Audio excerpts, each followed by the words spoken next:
Salut les joueurs de tennis et bienvenue dans cette nouvelle vidéo. Est-ce que vous pensez que l'échauffement est utile ou pas? C'est la question que je vous pose. Vous allez me dire, what? Quoi, Maurice, l'échauffement? Mais attends, tout le monde sait que l'échauffement est hyper important, tout le monde nous bassine avec ça, il faut absolument s'échauffer tout le temps, il faut le faire de manière rigoureuse, à tous les entraînements, à tous les matchs. Je vous annonce devant tout le monde que l'échauffement ne sert à rien.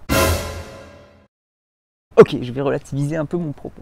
Alors la première chose qu'il faut se poser, c'est d'habitude les croyances populaires. C'est à quoi sert l'échauffement? Alors l'échauffement, ça sert à échauffer les muscles. Waouh, bravo, super, t'es un génie Maurice, super. Donc échauffer les muscles, à quoi ça sert? Donc il y a deux raisons que je vois à ça. La première raison, c'est d'éviter les blessures. Des fois, on commence à s'échauffer et il y a des blessures qui apparaissent. On aurait pu facilement les éviter par des échauffements. Le deuxième objectif des échauffements, c'est d'être plus performant plus vite. Donc c'est là où je vais relativiser mon propos. J'ai fait une observation et j'aimerais vous en faire part. Ça fait depuis 2-3 ans que je suis juge arbitre d'un tournoi où il y a entre 200 et 150 inscrits chaque année au tournoi. Je fais également le tournoi jeune où il y a entre 100 et 150 inscrits. Chaque année, et ça s'est vérifié cette année, donc sur les 150 joueurs qui ont fait le tournoi adulte, j'ai regardé combien s'étaient échauffés. Est-ce que vous avez une idée du nombre? J'en ai compté 5 qui se sont échauffés. Et même pas les deux finalistes du tableau adulte. Donc 5 joueurs qui se sont échauffés sur 150. J'ai regardé le nombre de blessures qu'il y a eu chaque année.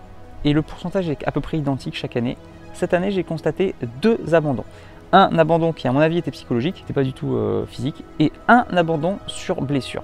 La blessure est survenue au 3e set, donc je ne vois pas où est le lien avec l'échauffement, qu'il a tenu 2 sets sans problème, et c'était sur un geste traumatisant. Donc mon constat est le suivant. Personne ne s'échauffe et pourtant personne ne se blesse. Comment se fait-ce? Alors que normalement, si on ne s'échauffe pas, on est censé se blesser. Donc la première chose que je voudrais dire, c'est à notre niveau, s'échauffer ne garantit pas de se préserver des blessures. Ou plutôt, ne pas s'échauffer n'induit pas un risque de blessure accrue. J'ai pas l'impression que le fait de s'échauffer va nous enlever des blessures. Donc voilà mon constat. Après, c'est sûr que c'est là où je relativise. Si vous êtes joueur de haut niveau, forcément, vous allez mettre une telle intensité sur le premier point que si vous n'êtes pas un minimum chaud, vous avez beau être tout entraîné, il y a quand même des risques de blessures accrues.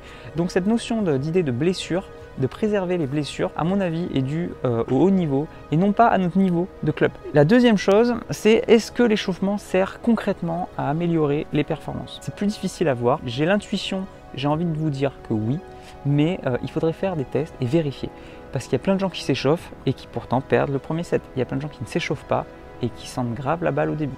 Donc il faudrait faire des tests. À mon avis, ça, quand même, l'échauffement est utile pour améliorer les performances dès le début.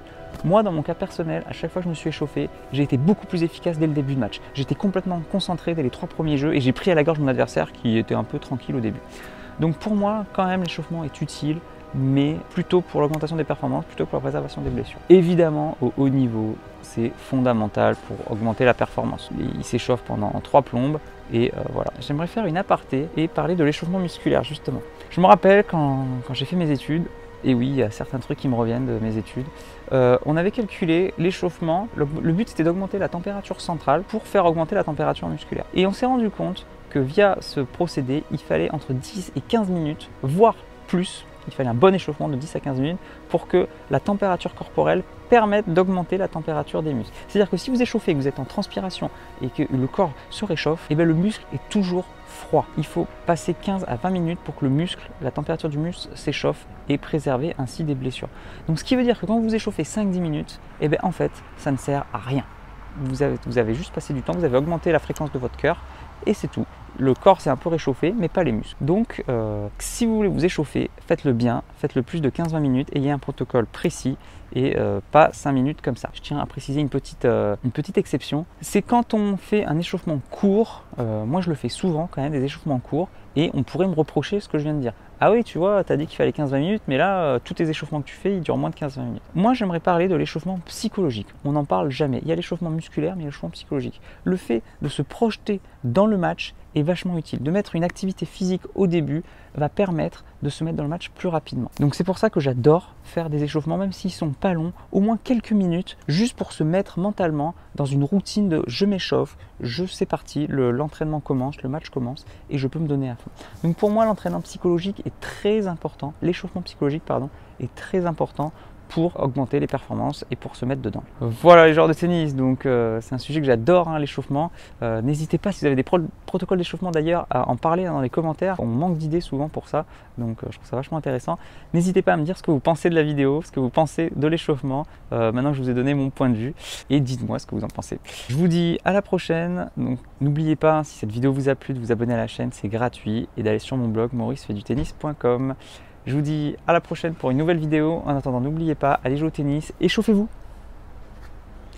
progressez et surtout faites-vous plaisir. Ciao.